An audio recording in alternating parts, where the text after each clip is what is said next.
Well, today Republicans in the Oregon Senate continued their walkout, now in its 6th day. Legally, the Senate there cannot conduct any business because they don't have enough senators and they don't have what's called a quorum. So, as the House continues to work on bills, the Senate is stalled, stopped dead in its tracks. Senate President Rob Wagner held sessions over the weekend, but to no avail, although it did mean that some Senate Republicans racked up more unexcused absences, putting them closer to that magic number of 10. By my count, several Republican senators have 5 or more unexcused absences. If a lawmaker has 10 or more, then in a single session, they are disqualified from running for re-election following the end of their current term. So it's kind of a big deal. That's thanks to Measure 113, which voters in Oregon passed by a big margin back in November. Now, there's been talk recently among some Republican leaders that some members may actually hit that 10 absence in order to test the constitutionality of Measure 113. But we'll have to wait and see on that one. That brings us, though, to the reason for the walkout in the first place. Democrats continue to say it's all because the GOP does not want a number of bills to go through that have already passed the House. And because Democrats have the majority in the Senate, the GOP really has no way to stop those bills unless they don't show up for work. So that is what they're doing. But the Republicans spent much of last week insisting that it had really nothing to do with the bills themselves. They argue instead it's about Senate rules and a state law that require bill summaries to be written in a way that any 8th grader could understand, which in theory is not a bad hill to stand on, except for the fact that the bills the Republicans are also pushing do not follow that law either. Which brings us to this exchange from Friday between KGW's Tim Gordon and Deputy Republican leader Lynn Findley of Eastern Oregon. People are saying, look, they're bringing this up right when they don't want to deal with these bills. Yeah, that's absolutely perception, but it's not the case. You know, absolutely the case is, let's comply with the darn law. All right, so let's comply with the darn law, shall we, Senator Findley? Here's what state law says. ORS 171.134 passed back in 1979. The title is Readability Test for Legislative Digests and Summaries. Any measure digest or measure summary prepared by the Legislative Assembly shall be written in a manner that results in a score of at least 60 on the Flesch readability test or meets an equivalent standard of a comparable test. Senator Lynn Findley is a chief sponsor of nearly 100 bills in the Oregon legislature this session.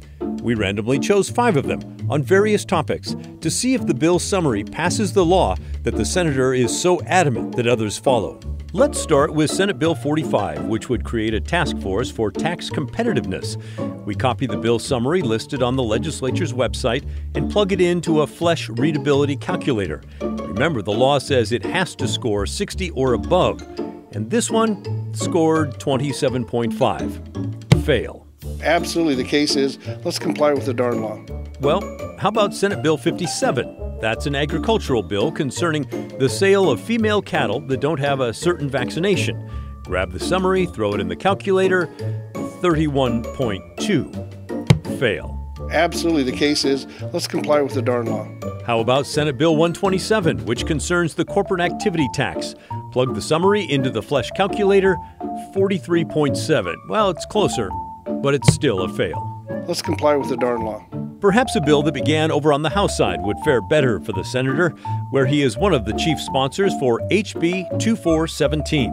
This one is about disorderly conduct involving a family member. Plug in the summary, 37. Well, that's still not quite 60. Another fail. That's absolutely perception, but it's not the case. You know, absolutely the case is, let's comply with the darn law. And finally, how about House Bill 3068? This one has to do with high school diplomas. The summary goes into the calculator, and this one scored a 14. At last check, that's less than 60. Let's comply with the darn law. All right, listen, remember, we're not on anybody's team, but come on, man. By the way, we emailed Senator Findley's office today asking for a statement about many of his bills failing that readability test. The policy analyst responded to us and said the senator is out of the office and unavailable and pointed us to the communications director for the Senate Republicans. But you get the point. Making this about readability law, It's nonsense. And because that argument is so easily exposed, it does appear that the Senate Minority Leader Tim Knoch might be starting to change the narrative.